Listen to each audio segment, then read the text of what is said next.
Bonjour tout le monde en cette belle journée ensoleillée. Mon nom est Ghislain Nadeau, je suis directeur du financement du programme CIPEM, dans lequel on va parler un petit peu, introduire ce programme-là. Merci au Centec de nous accueillir, merci à mes collègues de Prompt, merci à des partenaires et des gens qui se connectent en ligne actuellement préalablement à cette AGA annuelle. Hein, une fois par année, on fait ça. Donc, sans plus tarder, pour aller au vif du sujet, je vais introduire deux panélistes qui partagent un petit peu le positionnement de ce nouveau programme-là qu'on va élaborer un petit peu sur cet écosystème-là. Donc, Geneviève Lefebvre, qui est chez Investissement Québec. Donc, Geneviève, qu'est-ce que tu fais comme rôle? Qu'est-ce que fait Investissement Québec dans le domaine de la productivité manufacturière? Oh, alors Investissement Québec, dans le fond, ben, on est beaucoup dans l'investissement aussi, support financier pour nos entreprises qui souhaitent augmenter leur productivité, qui souhaitent aller aussi vers l'international. On a aussi un gros volet d'accompagnement, donc accompagnement plus stratégique, accompagnement technologique dans lequel je suis. Et dans l'accompagnement technologique, qui est enseignement le CRIC, donc le CRIC a été intégré à Investissement Québec. Moi, je suis directrice de la transformation numérique, donc mon équipe accompagne, dans le fond, des entreprises à l'intégration, à l'identification et l'intégration des technologies, puis j'en parlerai un petit peu plus Bien, tard. merci. Francis Beaulieu, qui est directeur au CEI de Québec. Parle-nous un petit peu du CEI, du réseau aussi des CEI. Bien, c'est ça. Moi, je suis directeur principal du CEI de Québec International. Il faut savoir que le réseau des CEI, en fait, il y en a 4 au Québec. Il y en a un à Saint-Laurent, un à Longueuil, qui couvre Drummondville-Trois-Rivières et nous, chez Québec International, pour la partie est du Québec. Donc, les CEI, donc les centres d'expertise industrielle, nous, on est là vraiment pour accompagner les entreprises dans leur transformation numérique en général. Donc, on est vraiment un système d'accompagnement où on est là sur une période de court à long terme, presque pour vraiment faire en sorte que les projets puissent être mieux structurés, mieux orchestrés. Et également, aussi, on va avoir une notion de coaching de l'ensemble des entrepreneurs aussi pour être capable de faire en sorte que la transformation numérique arrive au final au déploiement de projets et ainsi augmenter leur productivité. Ah, bien merci, c'est intéressant. Donc, vous voyez, on parle d'innovation, on parle de productivité manufacturière. On a beaucoup d'efforts qui est fait depuis 3-4 ans là, par le gouvernement du Québec à ce niveau-là. Et puis, Prompt arrive avec une nouvelle offre. On va voir un petit peu l'état des lieux, comment tout cet écosystème-là, puis distinguer aussi l'innovation à la productivité versus le développement d'innovation technologique sur mesure. On va éclaircir ça un petit peu parce que des fois, on parle d'innovation, mais c'est large, l'innovation. Et c'est pour ça qu'on a invité Geneviève et Francis qui ont vraiment de l'expertise depuis plusieurs années à faire cette transformation-là. Donc, pour mettre un petit peu, on va prendre le baromètre. Non, excusez. Une étude qui a été faite en collaboration, justement, qui a été développée au Salon industriel de Québec par Québec International lors d'une activité l'automne dernier. C'est un sondage qui date de 2021, qui disait que 76 des entreprises n'avaient pas de plan numérique en place. Il y avait 44 qui montraient qu'il y avait une déficience au niveau de la productivité, puis il y avait 66 qui prévoyaient faire des projets. Donc, dans votre pratique, là, ces gens-là, ils veulent faire ça, mais on commence par quoi? Comment on fait ça? Bien, les statistiques que tu as mentionnées font pleurer parfois. Parce qu'il y a beaucoup d'entreprises qui démarrent un projet de transformation numérique parce qu'ils ont vu un équipement dans une foire commerciale, par exemple. Ils croient que cet équipement-là va régler tous leurs problèmes de productivité, de main-d'œuvre et tout, et ils vont déposer un projet, ils vont le financer de manière non optimale. Et souvent, cet équipement-là va dormir sur le plancher de production pendant des semaines, sinon des mois, parfois même une année. Donc, là où ça a accroché dans cette statistique-là, c'est le fait que l'entreprise n'a jamais été accompagnée pour développer un plan numérique qui est beaucoup plus stratégique, uniquement tactique, de créer acheter de l'équipement pour l'équipement. Donc, ils doivent revenir au bailleur de fonds de manière fréquente. Donc, avec les CEI, nous, ce qu'on fait, qu'on va structurer leur plan numérique de manière plus large. Et le financement, on va s'assurer qu'ils laissent le moins d'argent possible. Donc, il doit être capable d'optimiser le financement public et privé pour ça. Donc, l'idée du 75 qui n'ont pas de plan numérique, c'est vraiment cette partie-là qui actuellement fait en sorte que plusieurs entreprises sont encore au stade de l'industrie 2.0 On est très loin du 4 et c'est là que les gens, le CI et EQCRIC embarquent là, pour les accompagner, pour vraiment structurer leurs ambitions de transformation numérique. Donc, je comprends, là, c'est de vraiment faire comme un architecte, on veut construire une maison, ça prend un plan d'architecture pour savoir d'où on part, puis on va. Puis je pense que Investissement Québec, avec le CRIC, là, donc, on parle souvent de bout en bout, là, de projet bout en bout, de l'expertise, c'est parce qu'on a aussi à revoir, comment j'expliquerais ça, donc les processus d'affaires, les processus manufacturiers. Je pense que vous pouvez les accompagner là-dedans. Hein? Bien, un bon point, juste pour faire un peu du pouce sur ce que Francis disait, la première étape, c'est quand même important de s'inspirer, puis de se sensibiliser, puis d'aller dans les foires, puis de voir l'univers des possibles. Ça reste, il faut que nos dirigeants et nos dirigeantes le fassent avec leurs équipes. Il y a beaucoup de technologies, il faut qu'ils s'inspirent.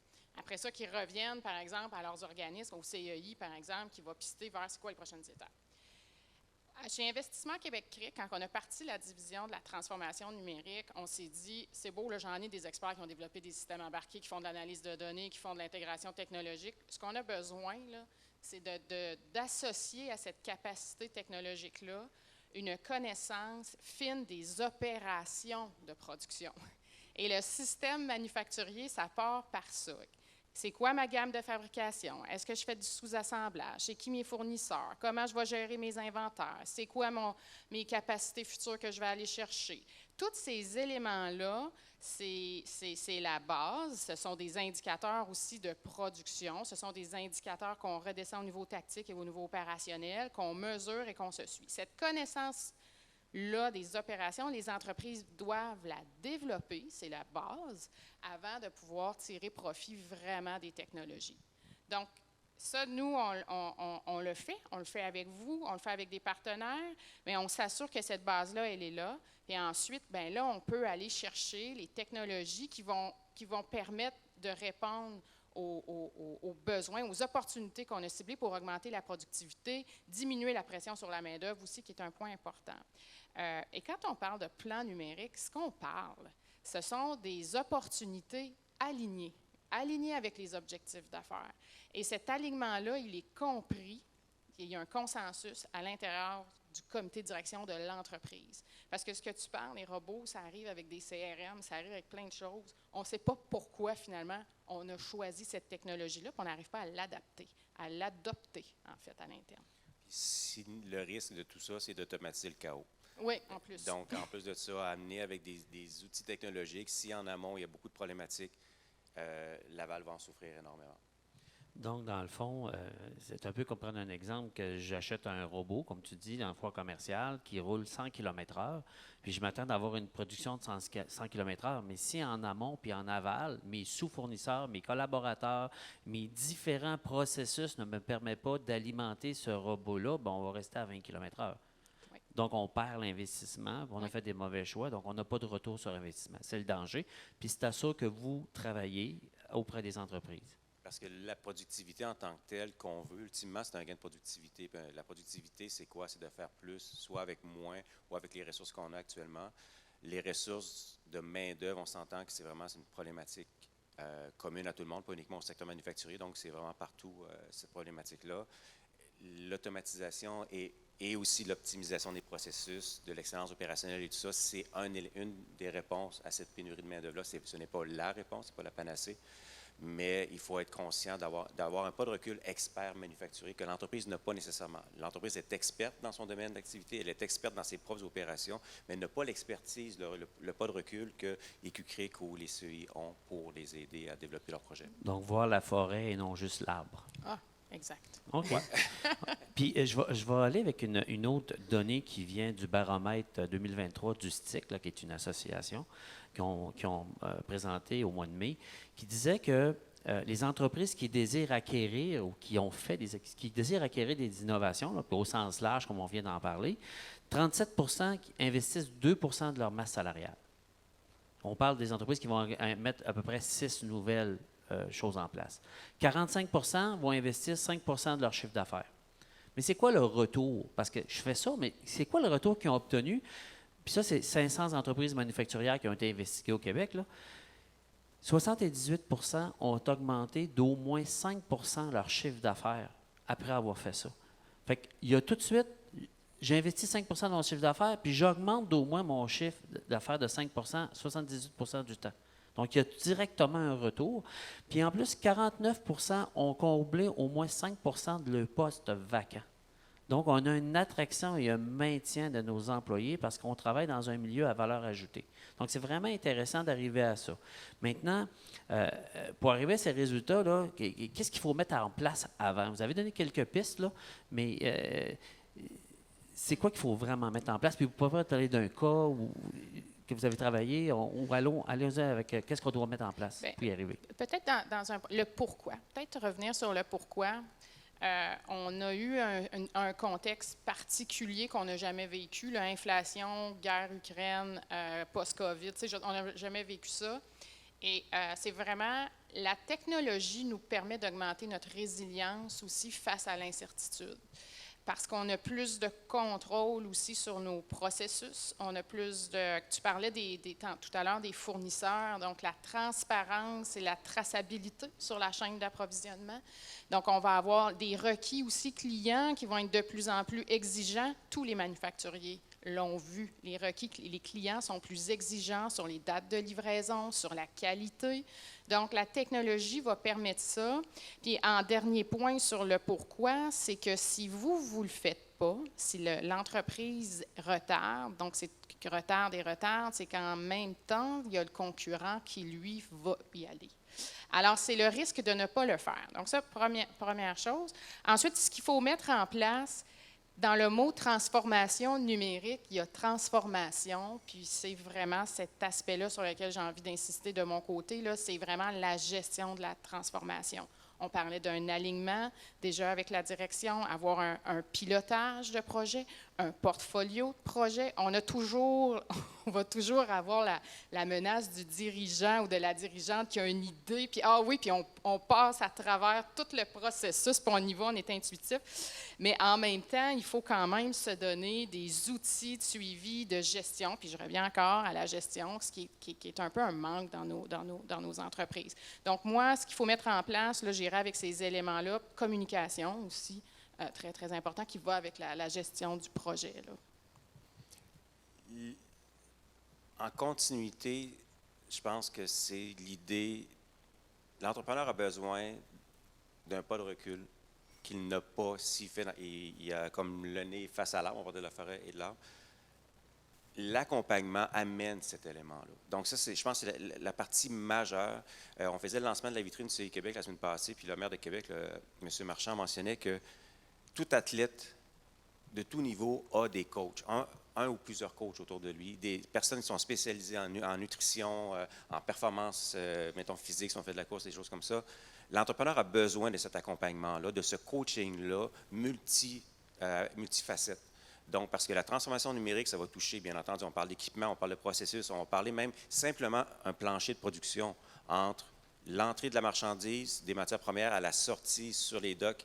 Il y a souvent un immense manque d'efficacité là. Les emplois qui sont là ne sont pas nécessairement valorisés parce que c'est des emplois qui pourraient être remplacés facilement par des machines, mais ça, l'entrepreneur ne le voit pas nécessairement. Donc, c'est à nous, en tant qu'organisation reconnue et mandaté par le gouvernement, ça aussi, il faut faire, je pense qu'il y a une nuance importante là-dedans. On a la légitimité du MEI. La neutralité. Et la neutralité, l'objectivité des ressources. Nous, on ne vend rien. Nous, on travaille ensemble, là, on n'a rien à vendre en tant que tel, on est là pour l'entreprise. Donc, c'est ça qu'on met la meilleure équipe autour de l'entrepreneur. Et je pense que tu as mentionné l'élément majeur, c'est les éléments, la gestion. Donc, c'est vraiment en haut de l'entreprise, il faut que ça vienne. Ce n'est pas quelque chose à la slack qui va arriver par en bas. C'est vraiment à partir du haut, il faut que ça percole vers le bas. Si ça ne fonctionne pas, on a un chaînon manquant qui, dans notre cas à nous, du côté du CI de Québec, quand on fait la validation d'un projet, on parle à l'entrepreneur, puis on veut savoir si cette adhésion-là en haut pour que ça puisse descendre. Sinon, même à la limite, on n'embarque même pas dans le projet si on sent qu'il n'y a pas ça en haut. On a une entente avec Investissement Québec CRIC et les CEI. Je ne sais pas si tu veux donner justement un exemple de cette collaboration-là, parce que c'est fluide, là, ça ne pourrait pas avoir l'air fluide, mais c'est fluide. C'est ça, c'est une entreprise, c'est ça qui est quand même une très grande entreprise, là, avec, je pense, au-delà de 400 employés. On travaille, le CI de Québec a travaillé avec cette entreprise-là depuis la fin de l'année dernière. Et à un moment donné, on a accompagné l'entreprise. Donc, il y a un état de la situation qui a été fait, on a regardé au niveau stratégique, on a regardé le plan numérique. Puis, lorsqu'on est arrivé au plan numérique, on s'est rendu compte qu'il y avait comme un trou entre ce qu'ils voulaient, ce qu'ils avaient, puis ce qu'ils voulaient faire. Et l'entente qu'on a, les 4 CI avec IQ CRIC, est vraiment géniale. C'est-à-dire que nous, les entrepreneurs ont accès à du temps, du CRIC, par banque de 25 heures parfois, pour aller plus loin dans la démarche d'innovation. Et ce client-là, en particulier, bénéficie énormément et apprécie cette complémentarité-là entre nos deux organisations. Donc, ce bout-là qui manquait, que je vais te laisser parler. Oui, bien c'est ça. Donc, dans le fond, vous avez fait le diagnostic, puis là, nous, ce qu'on a, c'est une entreprise qui a un système intégré, là, qu'on va appeler un ERP, et là, ils ont des nouveaux équipements, puis il y a un procédé à l'intérieur de cet équipement-là où est-ce qu'on voudrait faire ressortir des données. Donc, cet aspect-là, donc contrôle qualité, bien là, on va le regarder plus spécifiquement avec l'entreprise. Mais on revient à la base. Qu'est-ce qu'on veut contrôler au niveau du procédé? Qu'est-ce qu'on veut contrôler au niveau de la qualité? C'est quoi les indicateurs? Qu'est-ce que la machine peut me fournir? Donc, on va travailler comme ça avec l'entreprise.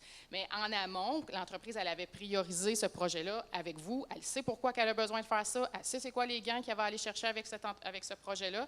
Puis là, nous, on rentre. On va faire aussi ce type de service-là, mais dans ce cas-ci, c'est super parce que là, nous, on a des gens très spécialisés dans l'innovation technologique, je devrais dire, parce qu'on n'est pas nécessairement dans l'innovation manufacturière, amélioration continue, on est vraiment dans l'innovation technologique. Donc là, ça, c'est super. Ce qui est bien, c'est là que pour ramener à toi, à Prompt, là-dedans, avec le CIPEM, ce qui est bien, c'est que ce continuum-là, à un moment donné, cette passerelle technologique-là est parfois difficile à financer pour diverses raisons. Donc, il faut que l'entrepreneur soit capable de le faire. C'est beau d'avoir les choses, de l'avoir sur place. Et c'est là que je pense que le CIPEM a vraiment sa très, très grande valeur ajoutée pour la grande majorité des mandats avec lesquels on travaille. Donc, si je comprends bien, puis là, on parlait de grande entreprise, mais sachant que le portrait canadien et québécois des entreprises, c'est du 25-50 employés, c'est du 10, 15, 25 millions de chiffre d'affaires.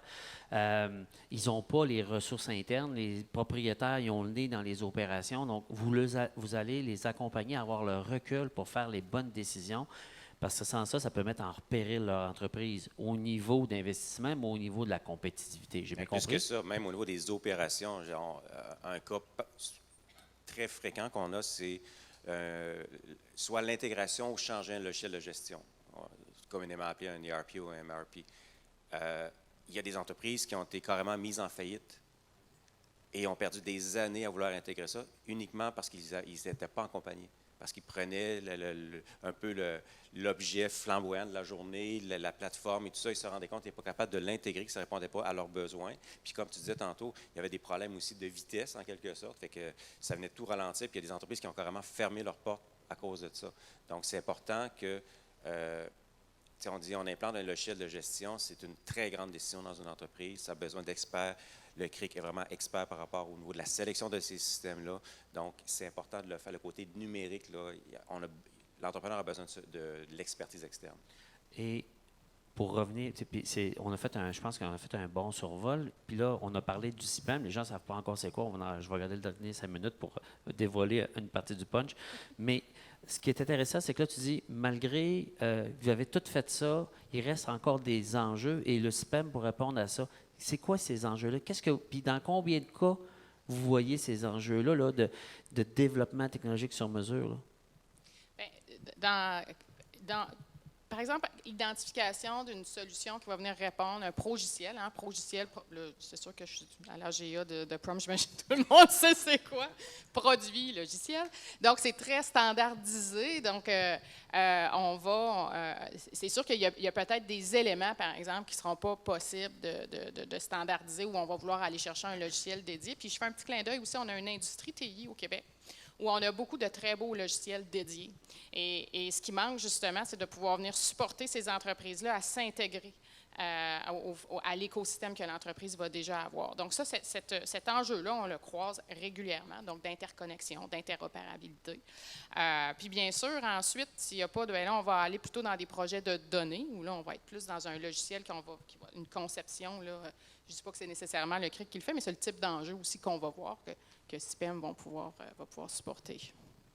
Puis, dans la vie de tous les jours, les accompagnements qu'on a, c'est oui, on trouve des solutions. Puis, effectivement, il y a un écosystème de logiciels québécois vraiment extrêmement performants au niveau des ERP notamment, ça fait jamais 100% du travail. On a un équipement physique, on a une couche logicielle, on veut valoriser la donnée, on veut créer des jeux de données, on veut créer de l'AI là-dedans, entraîner certains modèles, mais on n'est jamais à 100%. Et ce bout-là, ce chaînon manquant-là, est mal connu ou mal perçu par les entrepreneurs. Donc, c'est à nous, après ça, de dire, bien, écoutez, on est capable aussi de travailler avec vous pour le combler, puis il y a du support maintenant pour le faire. Puis, je voudrais juste ajouter, c'est que souvent, ce chaînon manquant-là, malheureusement, l'entreprise, elle va dire, je suis tellement spéciale, puis c'est ça qui va driver sa sélection. C'est comme, ben non, tu as des inventaires, tu as de la comptabilité, tu as des finances, tu as un BOM à rentrer. Non, là, tu as du standard, puis après ce bout-là, qui peut-être, effectivement, on ne pourra pas, on le voit en temps deux. Mais sinon, là, les entreprises, puis on en a vu, là, qui se font développer des systèmes à partir de leur petit élément distinctif, puis là, ils partent là, dans un qui va être très, très coûteux. Ou encore aller vers une très, très grosse solution qui ne seront pas capables de supporter parce que ça demande énormément de compétences à l'interne pour paramétrer. Et là, ben ça aussi. Donc, de venir pouvoir faire des petits, ces raccords-là, des API, de l'interconnexion, ça va vraiment, ça vient combler un besoin, là, effectivement. Donc, pour clarifier, c'est des très bons exemples de voir l'ensemble comme tel. Et le petit bout qui manque, puis j'utilise une expression très simple, j'achète un robot qui parle en allemand, j'ai un logiciel progiciel qui parle en anglais.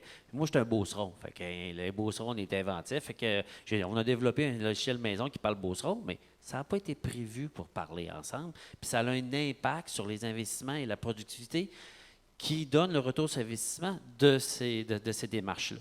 Donc, l'interopérabilité, c'est ça, c'est de permettre à ces systèmes-là de parler ensemble puis de faire de la prédiction de production, hein, on parlait de ça, de faire de la prévention, hein, de maintenance, exemple, de transformer pour la formation du personnel. Donc, ça, c'est les choses.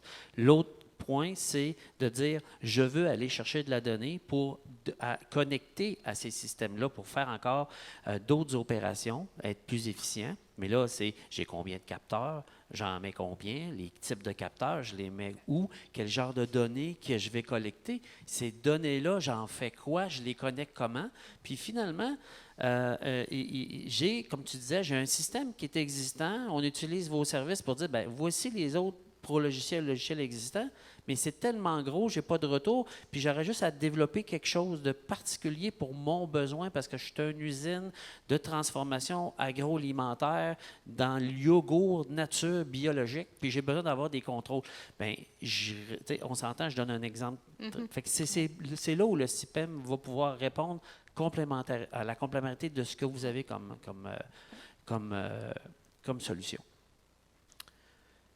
Je vous remercie beaucoup, mais je vais parler du CIPEM. OK?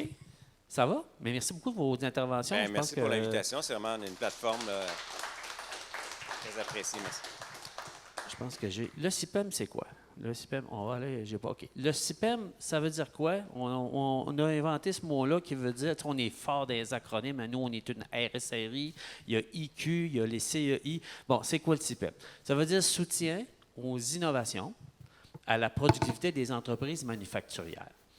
Donc, qui vise le développement de solutions technologiques des données. Hein. Nous, c'est tout ce qui génère, émet, transmet, capte, utilise des données numériques. C'est ça notre plus-value chez Plon pour vous aider à réaliser ces projets-là. Pour améliorer la productivité des entreprises manufacturières, mais aussi toutes les entreprises de soutien aux services manufacturiers. Tout ce qu'on vient de dire avec l'aide de Geneviève et de Francis, il y a dans l'offensive de transformation numérique qui vient du MEI, dans le programme productivité de Investissement Québec, bien, on a le grand triangle là, qui est tout l'accompagnement, l'identification, il appelle ça des audits, mais toute l'aide d'accompagnement, d'analyse, de suivi, d'identification des opportunités d'amélioration de la productivité.